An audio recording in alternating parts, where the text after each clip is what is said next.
27, 1993.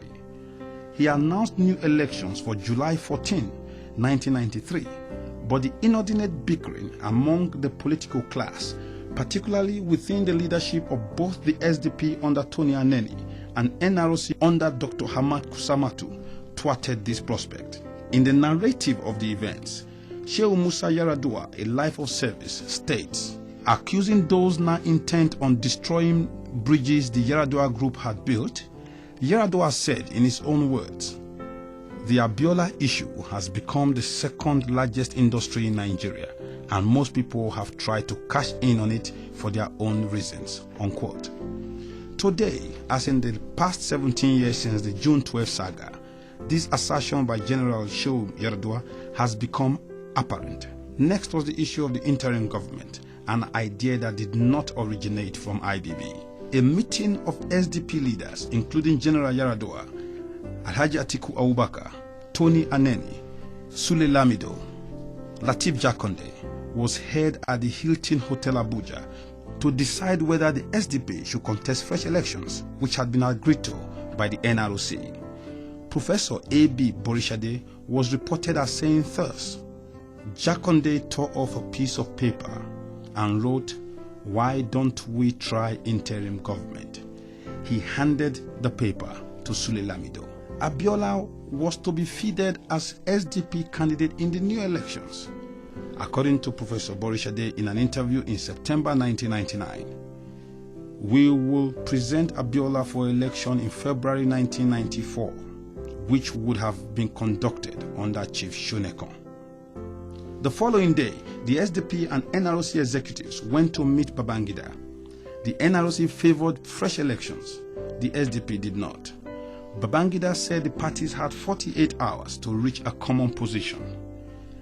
The SDP called another meeting in Abuja 2 days later, where it decided that pending the remedy of the feasibility of holding an election before the handover date, the parties agreed in principle to the formation of an interim national government, and that the parties should be involved in the formation of the ING.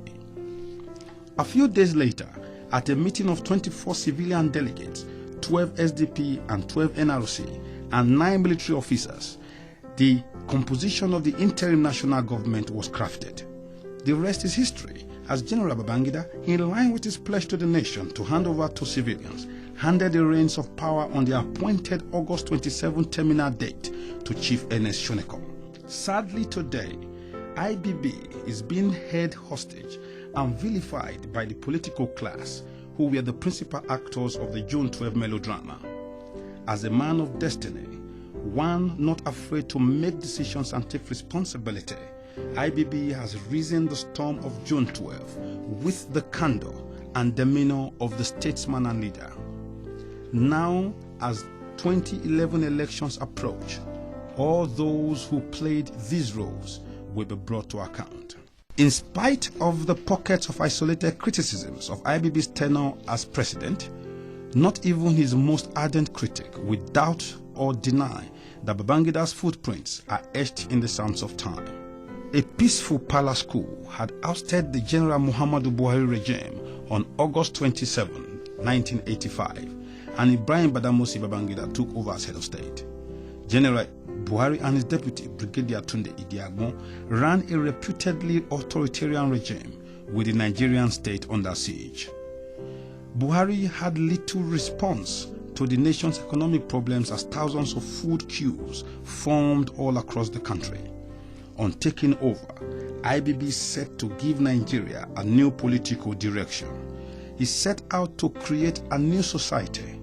His government was one and same time a reformist government and a transition government, pledging to return to civil rule at the end of 1992. Babangida immediately abrogated the draconian Decree No. 4, a military decree of Buhari Idiagbon that was designed to muscle the press and repress press freedom. He also initiated a national economic debate and laid out a blueprint to revive the economy. Within a few years, IBB charted a new course for Nigeria at a time the ordinary citizen yearned for respite from the Buhari years. He immediately gave a boost to primary health care.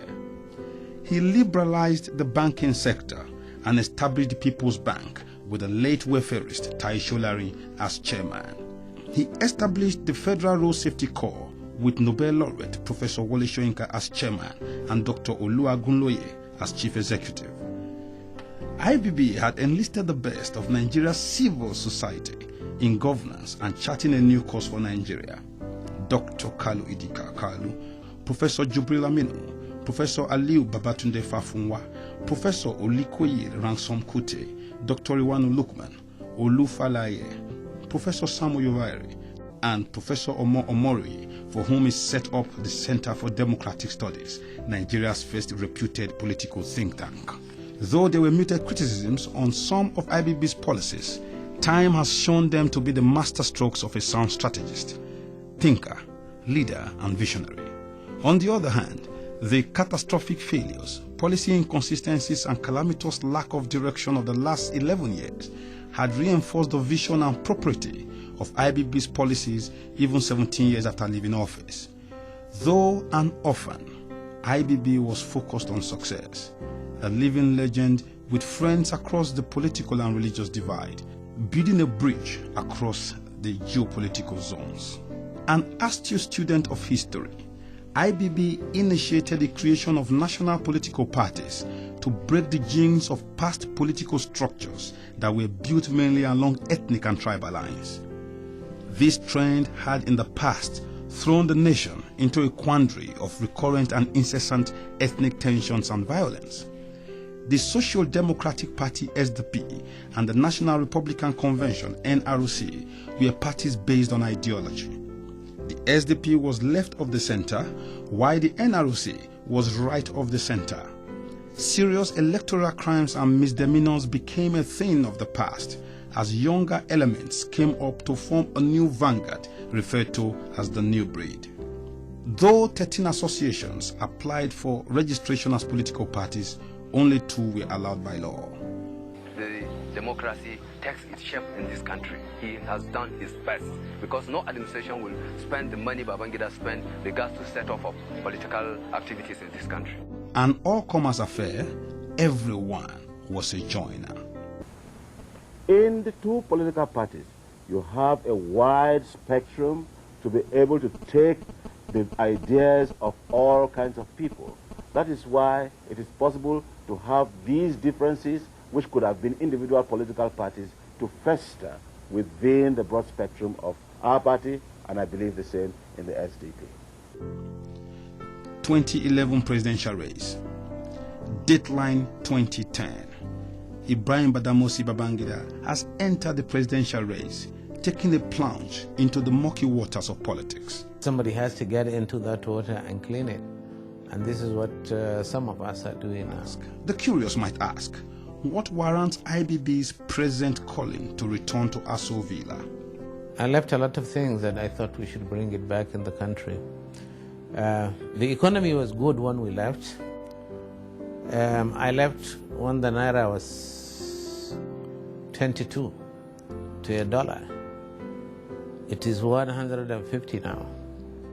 In the light of the glaring achievements in his previous stint in office, one is to ask, what does IBB hope to achieve if elected president this time around?